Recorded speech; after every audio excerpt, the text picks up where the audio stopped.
In 1986, a AAA counselor told Life magazine something that no tourism board wants to hear about one of its highways. He said, "It's totally empty. There are no points of interest. We don't recommend it. We warn all motorists not to drive there unless they're confident of their survival skills." He was talking about a 287-mile stretch of U.S. Route 50 that cuts through the center of Nevada. A two-lane road connecting a handful of towns that most Americans have never heard of, across a landscape that most Americans cannot imagine. Life magazine ran the quote alongside a photograph of a cowboy on horseback crossing an empty highway, and they gave the road a name that has stuck for 4 decades: the loneliest road in America. Here is what the counselor did not tell you. That road is not just a road. It is the single most layered transportation corridor in the American West. The same strip of ground you are driving on, right there under your tires, was walked by a U.S. Army topographical engineer in 1859. It was galloped over by Pony Express riders in 1860. It fed silver to the Union during the Civil War. It carried Italian immigrants to charcoal camps, where 5 of them would be shot dead by a sheriff's posse. It bore the weight of a New York financier's 3-story granite castle, built in the desert and occupied for exactly 1 month. It was paved as the Lincoln Highway, the first transcontinental road in America, and then bypassed by the interstate and left to bake in the sun. And now it sits there, the loneliest road in the country, waiting for you to break down on it. Because if you do, you will wait a very long time for anyone to come. But the loneliness is the story, not the absence of a story. To understand why this road is empty, you need to understand why it was once full. Start in 1859. An Army captain named James Simpson gets an order at Camp Floyd, south of Salt Lake City. The existing route to California follows the Humboldt River across northern Nevada. It works, but it is long, and sections of it are brutal. The Army wants a shortcut. Simpson is a West Point man, class of 1832, a meticulous surveyor who has already mapped routes through Navajo country in New Mexico. On May 2nd, 1859, he sets out with a company that includes 2 topographical officers, an escort of mule-mounted infantry, a geologist, a naturalist, a meteorologist, an artist, a photographer, which makes this one of the earliest expeditions in the West to carry a camera, and several guides, including a man named John Reese, who had already crossed the Great Basin with a Mormon party. What Simpson crosses is unlike anything in the eastern half of the continent. The Great Basin is not a single valley. It is a repeating pattern of narrow mountain ranges running north to south, separated by broad, flat valleys, one after the other, like the ribs of some enormous buried animal. Geologists call this basin and range topography. The Earth's crust stretching and cracking into parallel faults, blocks of rock tilting up to become mountains, the gaps between them filling with thousands of feet of sediment to become desert valleys. Nevada has more than 150 individual mountain ranges, more than any other state in the lower 48. More than 30 of them top 11,000 feet. Simpson climbs up and over range after range. The Stillwater Mountains, the Clan Alpines, the Desatoyas, the New Pass Range, the Toyabes, the longest range in the state, running nearly 100 miles, the Tokemas, the Monitors, the Diamond Range, the Shell Creek Range, whose peaks reach nearly 12,000 feet. Each one is a wall. Each valley between them is a world of alkali flats and sagebrush and silence. No water drains from this country to the sea. Every stream, every river, every trickle of snowmelt either evaporates or pools into a terminal sink. The Great Basin is a closed system. What enters does not leave. That fact alone explains a great deal about what will happen here over the next century and a half. He reaches the small Mormon settlement of Genoa in what is now western Nevada on June 13th. His route is 288 miles shorter than the Humboldt River Road. Almost immediately, California-bound emigrants start using it. Within a year, it will carry something much faster, On April 3rd, 1860, the Pony Express launches. The recruitment posters were blunt. Wanted, young, skinny, wiry fellows not over 18. Must be expert riders, willing to risk death daily, orphans preferred. The idea was breathtaking in its simplicity and insane in its ambition. Relay riders on fast horses carrying mail from St. Joseph, Missouri to Sacramento, California in 10 days. The route spanned nearly 2,000 miles. It required 184 stations, spaced roughly every 10 to 12 miles, 80 riders, and 400 horses. And the whole operation was built in 2 months flat during the winter of 1860 by 3 men, William Russell, Alexander Majors, and William Waddell, who were already running the overland stage. Each rider covered 75 to 100 miles a day, switching horses at every station, carrying the mail in a special leather pouch called a mochila that could be thrown from one saddle to the next in under 2 minutes. A half-ounce letter cost $5 to send, the equivalent of about $170 today. Across Nevada, the Pony Express followed Simpson's Road almost exactly. There were 30 stations across the state, from Deep Creek near the Utah border to Genoa at the foot of the Sierra. The stations in Nevada were among the most dangerous and isolated on the entire route. Some of them were nothing more than a stone corral and a mud hut without a roof. 3 riders died during the 18 months of operation. At Sand Springs, 27 miles east of Fallon, the station sits at the base of an enormous sand dune, a single dune 600 feet tall and 3.5 miles long, the largest in the Great Basin, created over thousands of years as wind carried sand from the dried bed of ancient Lake Lahontan and piled it against the Stillwater Mountains. The dune hums when the sand shifts, a low, deep sound that can reach 105 decibels on a hot, still evening. The British explorer Richard Francis Burton stopped at the Sand Springs station during a stagecoach journey in 1860, and he was not charmed. He described the water as so thick with sulfur salts that it blistered the skin. The station house, he wrote, was roofless, chairless, filthy, and squalid, with a smoky fire in one corner and an impure floor.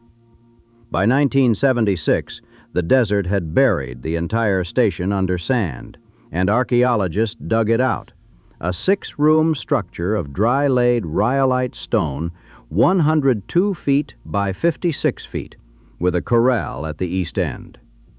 Today, you can pull off Highway 50 and walk to the ruins.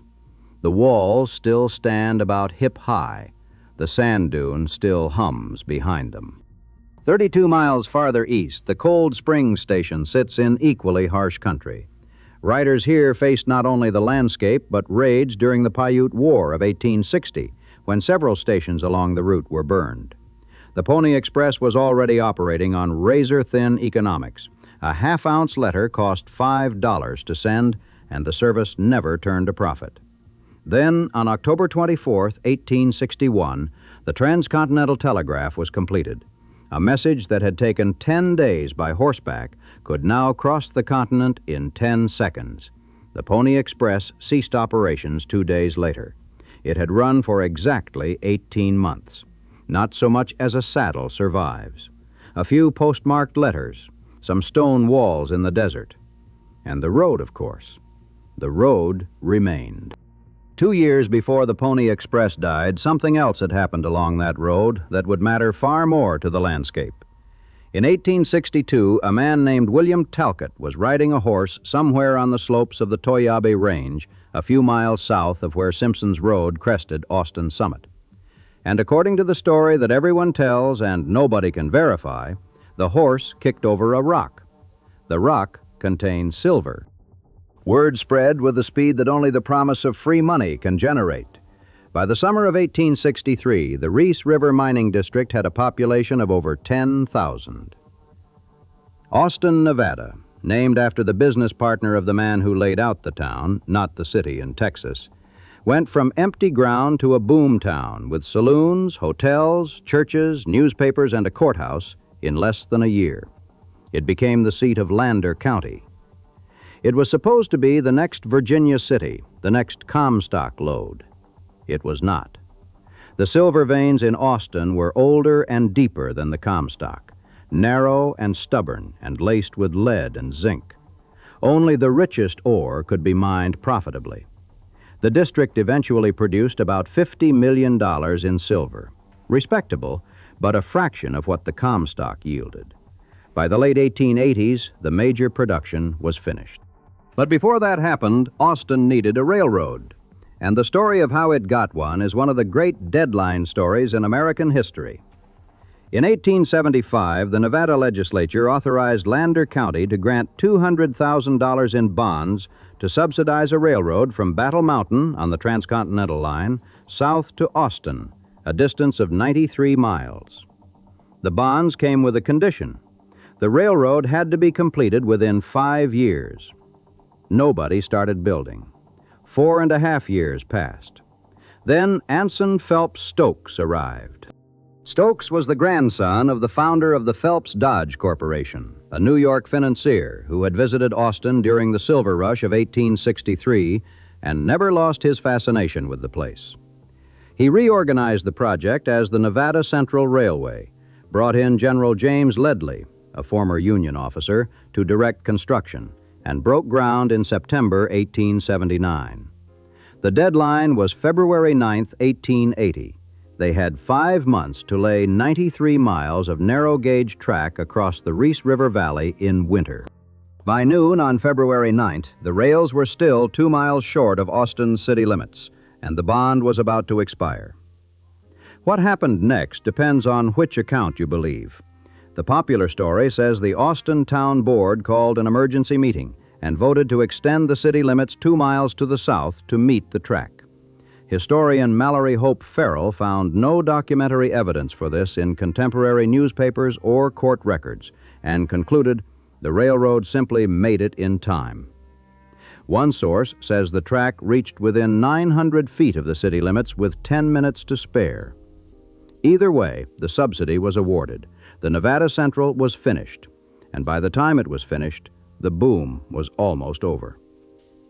The Union Pacific bought the line in 1881, lost interest as the silver declined, and let it go bankrupt by 1884. The railroad limped along under various owners until 1938, when it was finally dismantled. But Stokes was not done with Austin. In 1896, this New York banker who owned the Austin Silver Mining Company began building a summer home for his family on a ridge above town. He had seen a tower in the Roman Campagna in Italy and decided to replicate it in the Nevada desert.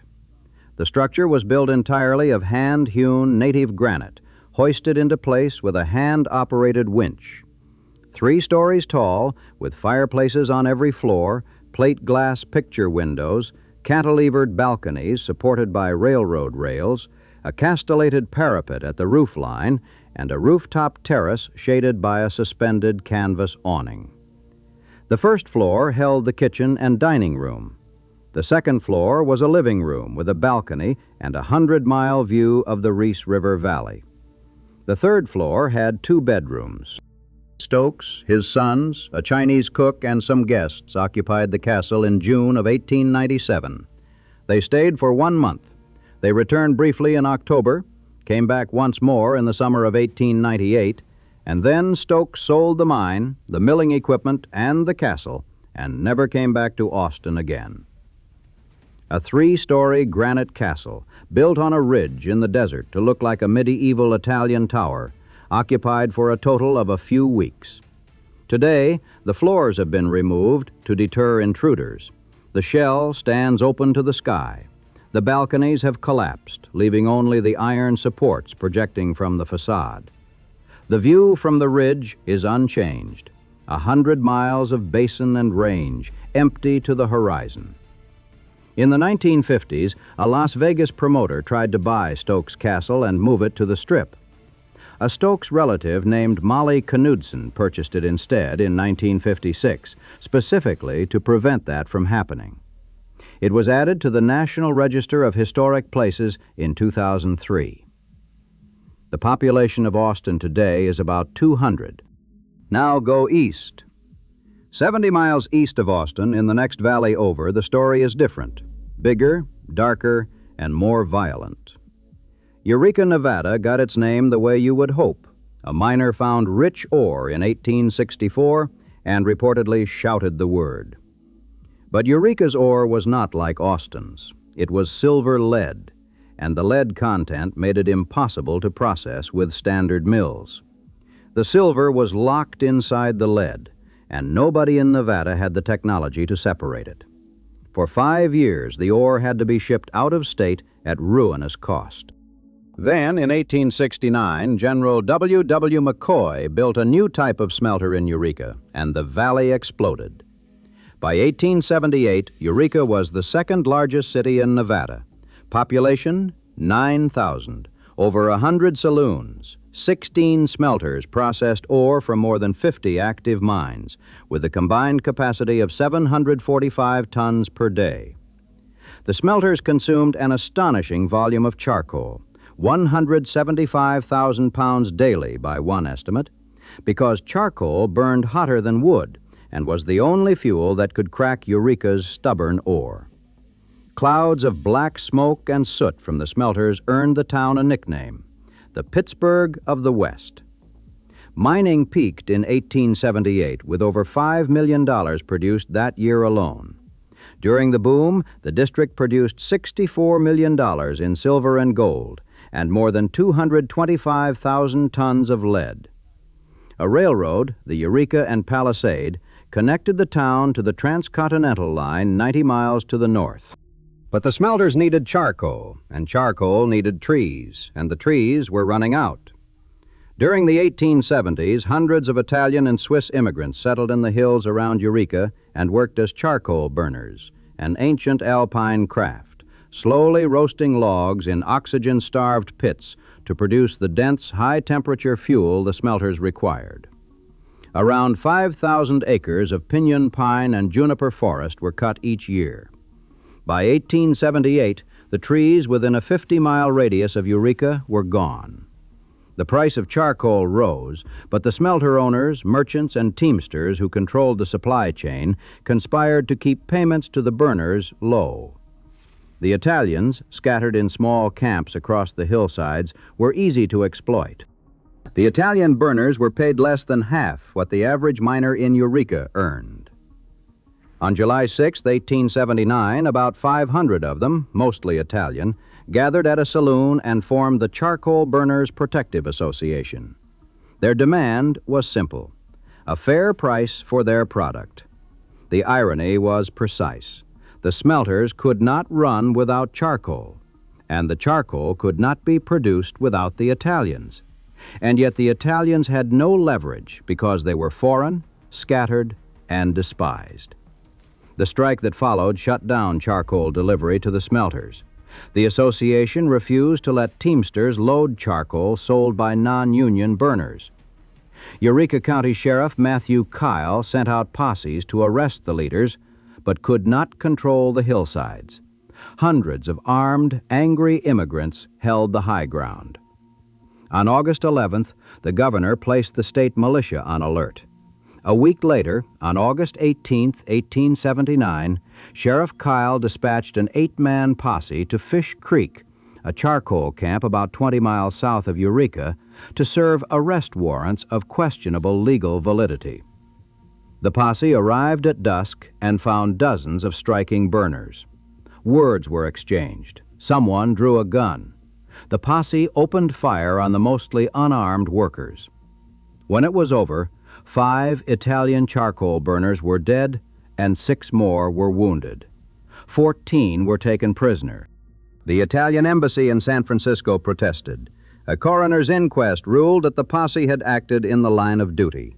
No one was charged. The burners went back to work. Then the smelter owners lowered the price of charcoal even further. The Fish Creek Massacre barely registers in most histories of Nevada. There is a marker at the Eureka Cemetery that commemorates the 5 dead. The slag dumps from the smelters still sit at both ends of Main Street, black vitrified heaps of waste rock that tested positive for lead contamination in 2012. The population of Eureka today is around 600.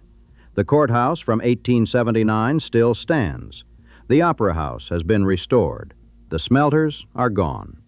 The trees, a century and a half later, are slowly coming back. Continue east. 77 miles past Eureka, the road reaches Ely, the largest town on the Loneliest Road, population roughly 4,000. Ely's story runs on a different clock. While Austin and Eureka rose and fell on silver in the 19th century, Ely was still just a stagecoach station on the Pony Express route. Its boom came later and on a different metal, copper, discovered in the hills at Ruth and McGill in 1906. The copper story unfolded on a different scale. The Nevada Consolidated Copper Company consolidated the claims, and with 26 million tons of ore in reserve, they began building infrastructure that dwarfed anything the silver towns had seen. In late 1905, construction started on the Nevada Northern Railway, a 140-mile line connecting Ely to the Southern Pacific Main Line at Cobra. 140 miles of track across some of the most difficult terrain in the state. On September 26, 1906, the final spike was driven, and Ely celebrated with a day the town called Railroad Day.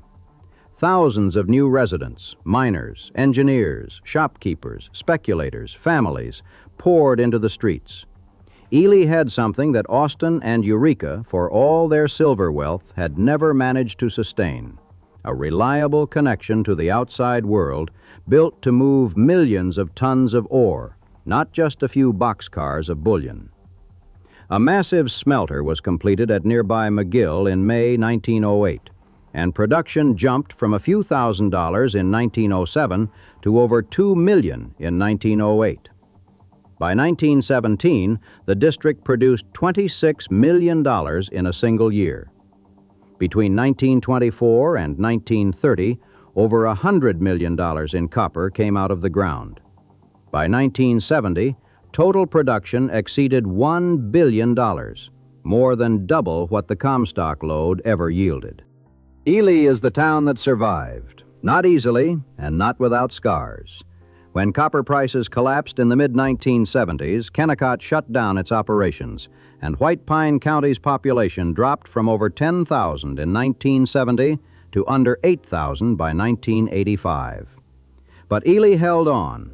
Gold mining filled part of the gap in the 1980s and 1990s. Copper came back. Tourism grew. And in 1983, when Kennecott donated the Nevada Northern Railway to the city and a local historical foundation, Ely gained something that no other town on the Loneliest Road possesses: a working heritage railroad, complete with steam locomotives, the original depot, the machine shops, the roundhouse, the whole operation. They call it the Ghost Train of Old Ely, and it is one of the best preserved short-line railroads in the country. The rails that once hauled copper ore from Ruth to the smelter at McGill now carry tourists through the same canyon, pulled by the same engines. Now step back from the individual towns and look at the corridor as a whole, because there is one more layer to this road before it becomes the loneliest road in America. In 1913, Carl Fisher, an Indianapolis entrepreneur who had already built the Indianapolis Motor Speedway, conceived the Lincoln Highway, the first transcontinental automobile road dedicated to Abraham Lincoln. The route was announced from New York City to San Francisco, crossing 13 states in 3,389 miles. In Nevada, the Lincoln Highway followed Simpson's old road almost exactly. It ran through Carson City, down into the desert through Fallon, up and over the passes to Austin, on through Eureka and Ely, and east into Utah. At the time of its dedication, the Lincoln Highway was less a road than a line on a map, a suggested route through existing tracks, ruts, and mud. The Nevada section was especially rough. The Fallon Sink, east of Fallon, trapped Model Ts in its sandy flats for years before the road was improved. Drivers traveling the Lincoln Highway across Nevada in the 1910s and 1920s were advised to carry water, spare tires, food, and a shovel, and to travel with another vehicle if possible. It was, in other words, exactly the same advice you would give someone today. Some things about this corridor do not change. The highway was gradually improved through the 1920s during a national road-building frenzy. A great transcontinental highways exposition was held in Reno in the summer of 1927, drawing tourists from across the country. The road was widened, graded, and in stretches finally paved. The Lincoln Highway was absorbed into the numbered highway system when U.S. Route 50 was commissioned in 1926. And then the interstate happened. When I-80 was built across northern Nevada in the 1960s, following the old Humboldt River route, the longer, easier route that Simpson had been sent to shortcut in 1859, U.S. 50 lost the argument. The traffic went north. The trucks went north. The gas stations closed. The motels shuttered. The populations of Austin and Eureka, already small, got smaller. The corridor that had carried the Pony Express, the Overland Stage, the Silver Wagons, the Lincoln Highway, and thousands of Model Ts across the Great Basin was, for the first time in over a century, genuinely empty. Which is to say, it returned to what it had been before Simpson arrived. It went back to the land. The sagebrush crept to the edges of the pavement. The gas stations that had served Lincoln Highway tourists boarded up their windows. The motels turned off their signs. The desert, which had been briefly and incompletely interrupted by 100 years of human enterprise, resumed its natural state of indifference. Which brings us back to July 1986 and a photograph in Life magazine of a cowboy crossing a lonely highway. What happened next is, by any standard, one of the best pieces of judo in the history of American tourism marketing. The towns along Route 50 were initially furious about the article, but officials at the Nevada Commission on Tourism saw the opportunity immediately. They did not fight the name. They adopted it, amplified it, and made it a brand. That same year, they launched the Highway 50 Survival Guide, a passport-sized booklet with maps, highlights, and a series of boxes that travelers could get stamped at businesses in each town along the route: Fernley, Fallon, Austin, Eureka, Ely, Baker. If you collected all the stamps and mailed in your completed passport, you received a certificate signed by the governor of Nevada. They printed bumper stickers. They sold T-shirts. Stores along the highway put up signs reading, "I survived Route 50." The state tourism director personally worked CNN, CBS, the Los Angeles Times, and the Chicago Tribune, producing features about America's loneliest road. Local businesses developed pins and postcards. Road signs went up at both ends of the highway, officially christening it with the name that had been meant to kill it. What Life magazine had intended as a warning, Nevada had turned into a dare. It may be the most impressive piece of rebranding in the history of state tourism. And people came. Not in enormous numbers, this was never going to be the Las Vegas Strip, but in steady, self-selecting streams. The kind of people who hear, "There is nothing there," and think, "I should probably go see for myself." The kind of people who want to stand at the Sand Springs Pony Express station and look at the same sand dune that Richard Burton cursed in 1860. The kind of people who will eat a triple-decker monster burger at Middlegate Station, a roadhouse with a population of 23 that has been operating in some form since the Pony Express, and then walk a mile east to find a cottonwood tree hung with thousands of pairs of shoes, a tradition that started around 1990 when a newlywed couple got into an argument under the tree and the husband threw his wife's shoes into the branches. Somebody cut down the original 70-foot shoe tree on New Year's Eve, 2010. The locals were devastated. A memorial service drew hundreds of people. A nearby tree inherited the tradition, and within months it was heavy with sneakers again. That is the paradox of the loneliest road. It is lonely, and it is not. The spaces between the towns are genuinely vast. You can drive an hour without seeing another set of headlights. Cell coverage drops to nothing east of Fallon and does not reliably return until Ely. The next gas station is sometimes 100 miles away, sometimes 167. Summer temperatures on the valley floors push past 110 degrees Fahrenheit. If your car breaks down between Austin and Eureka on a July afternoon, you are in serious trouble, because the heat is not metaphorical, and the distance to help is not short. Wild horses stand at the shoulder of the road and do not move when you pass. Coyotes cross in front of you at dusk. Deer appear in the headlights on the mountain passes. The road was ranked the 5th most feared in America for vehicle breakdowns in a survey of 3,000 road trippers, behind only a handful of routes in New Mexico, Death Valley, Texas, and Hawaii. The Nevada Highway Patrol has beats on this road that stretch nearly 500 miles. Their troopers carry dual SIM routers because single carrier cell coverage is not reliable enough. And yet, the road is not nothing. It is not the absence of a landscape. It is one of the most dramatic landscapes in the lower 48, seen from the only vantage point that matters, which is inside a car at 70 miles an hour, with the windows down and the radio searching for a station it will not find. The road passes through more than a dozen distinct mountain ranges. It climbs over passes at 7,000 feet and drops into valleys at 4,000. It crosses the floor of an ancient lake that was once 800 feet deep and 275 miles long. Pleistocene Lake Lahontan, whose ghost shorelines are still carved into the hillsides above Fallon. It passes a sand dune that sings. It passes stone ruins that once held mail bound for San Francisco. It passes through towns that produced $64 million in silver, and towns that produced over $1 billion in copper, and a 3-story granite castle that was lived in for 1 month. It passes a roadhouse where dollar bills are pinned to the ceiling because miners used to leave cash there before heading into the wilderness, so nobody could say they were broke.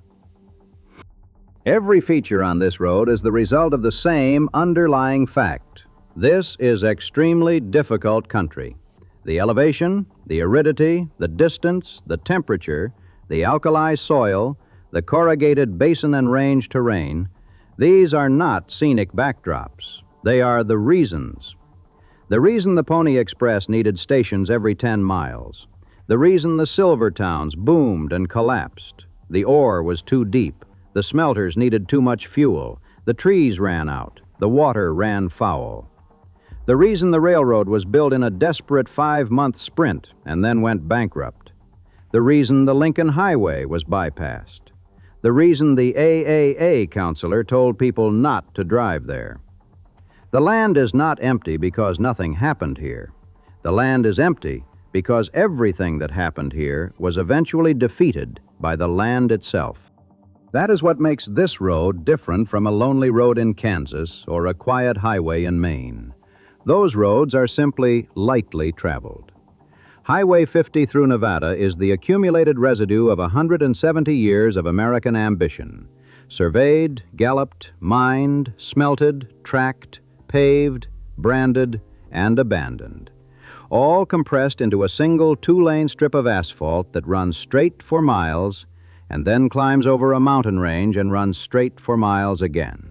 The advice in the title of this video is real. If you drive the loneliest road, tell someone. Top off your gas tank in every town. Carry water, 1 gallon per person per day, minimum. Check your tires. Check your coolant. Download your maps before you lose signal, because you will lose signal, and it will not come back for 100 miles.